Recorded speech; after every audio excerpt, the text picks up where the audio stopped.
Hoy vamos a hablar de performance y sustentación y cómo son afectadas por el aire húmedo y el aire seco.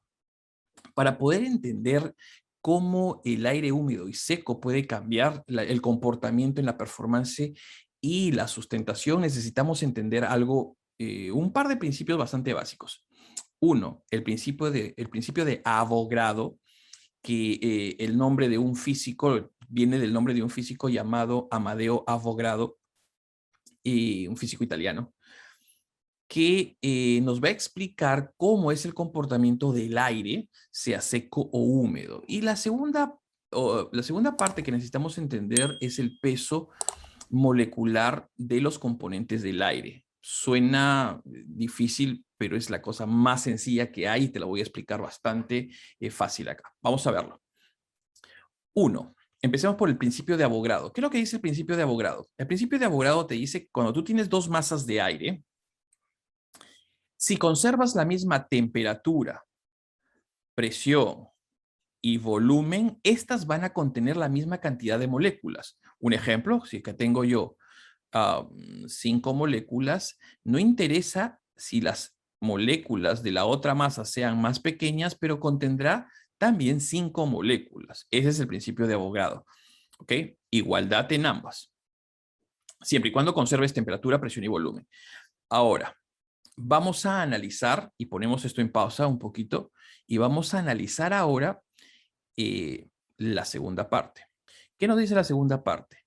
El peso molecular de los componentes del aire. Empecemos. El nitrógeno.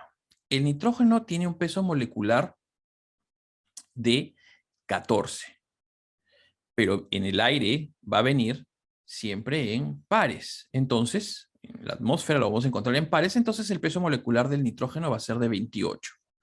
El oxígeno tiene un peso molecular de 16. También viene en pares porque es O2, entonces tenemos que el oxígeno tiene un peso molecular de 32. Ahora analicemos el vapor de agua, H2O. El vapor de agua viene y tiene dos componentes, el hidrógeno, cuyo peso molecular es de 1, pero viene en pares, entonces va a ser 2. Y el oxígeno, cuando es una sola molécula, entonces tiene un peso de 16. Por tanto, el peso molecular del vapor de agua es de 18. Ya aquí se están dando cuenta que es mucho más ligero el vapor de agua que el nitrógeno y el oxígeno. Vamos ahora a compararlo en el aire. Si yo tengo moléculas de nitrógeno y oxígeno por acá, nitrógeno y oxígeno, voy a suponer que tengo, no lo sé, una cantidad determinada de nitrógeno y oxígeno, y mi parcela de aire está pesando, un ejemplo, a nivel del mar, 1.225 kilogramos por metro cúbico. ¿Ok? Eso es lo que pesa. Ahora, lo que vamos a hacer es vamos a introducirle un par de moléculas de vapor de agua. Pero según el principio de Avogadro nos dice que nosotros tenemos que conservar la misma cantidad de moléculas dentro de esta parcela de aire. Entonces vamos a quitarle nitrógeno y vamos a quitarle oxígeno. Y vamos a poner aquí, entonces, H2O y H2O. ¿Qué va a pasar? Lógico, el peso de nuestra masa de aire tiene que reducirse. Un ejemplo va a ser 1.100 kilogramos por metro cúbico. Se redujo porque ahora el vapor de agua pesa mucho menos. Es el aire húmedo, por tanto, menos denso que nuestro aire seco. ¿Y esto cómo afecta a la performance y a la sustentación? Vamos a verlo.